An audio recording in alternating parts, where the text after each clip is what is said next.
প্রিয় শিক্ষার্থী, আজ ভগ্নাংশের একটা ম্যাজিক দেখাবো।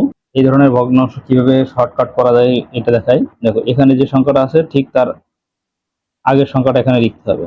আগের সংখ্যাটা, ঠিক আছে? এখানে যে সংখ্যা থাকবে তার আগের সংখ্যা, আর এটার থেকে এটা বিয়োগ করে এটা উপরে বসবে। ৫ থেকে ৩ বাদ দিলে ২ থাকে আর ৫ নিচে।